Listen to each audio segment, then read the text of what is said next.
Kanino ka mas naniwala? Kay BP Sara or kay President Bongbong Marcos? Kay Sara. Kay BP Sara. Bakit po kay BP Sara mas naniwala ka? Kay libre man gud ang tuition sa pag-eskwela. Yung tuition dati kay yung kay Digong. President Duterte kasi libre tuition. So bali yung problema mo ng allowance. Allowance na lang. Tsaka boarding house. Boarding house. Yun lang. Ayun. So, ilang taon ka na ulit? 23. 23. Ayan, so 23 years old. Ayan, maraming salamat ha. Ayan, salamat po sa pag-join dito sa ating kalye survey. Although, hindi naman to kalye kasi nandito tayo sa probinsya mga kababayan. Maraming salamat sa pag-join dito sa ating survey. Ayan, thank you at pasensya na po sa abala ha.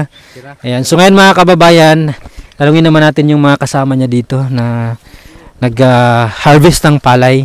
Kanino ka pa naniwala or kanino ka mas naniwala? Kay President Marcos or kay Vice President Sara Duterte? Kay Sara. Kay BP Sara. Bakit po mas naniwala po kayo kay BP Sara kaysa kay Pangulong Marcos? Kay para sa Duterte sa una. Gaya. Na damo man siya nahimo. Lahi sa kangkuan karon nga presidente. Ayan, mas naniwala daw siya kay BP Sara mga kababayan dahil sa tatay ni Vice President na maraming ginawa noon nung siya nakaupo. Hindi ka naniwala kay Marcos yung sabi niyang 20 pesos na bigas, hindi ba nangyari yon? Wow, ay.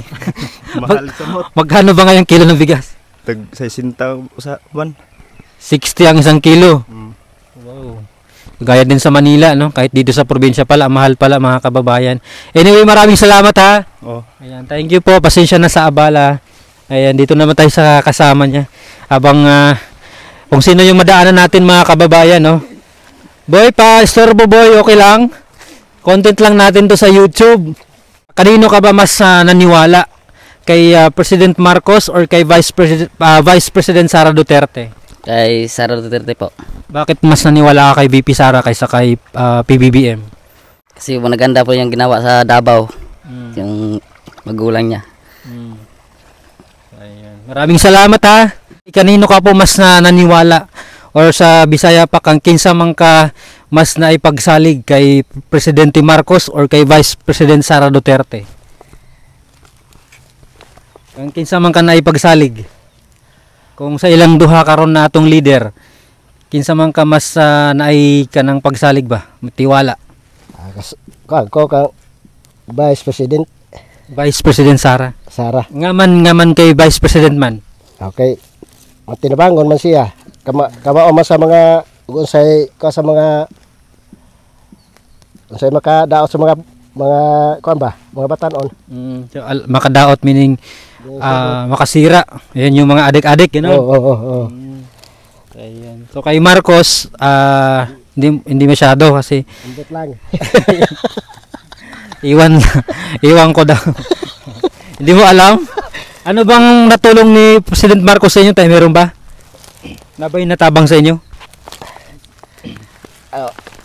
Ambot na karang tupad. Ayan, sa tupad. Ayun. So, pero sa ilang duhas kay Vice President Sara ka mas naitiwala. Naagad kay tungod sa Shabu karon. Katap na. So, ayun. Ayun, salamat tayo ha. Salamat sa istorbo po. Ayan, so ito ay content lang natin to sa YouTube. Wala pong nagbayad sa atin. Hindi po tayo bayad dito ng mga politiko. So ating kusa lang natin na mag-content tayo ng ganito.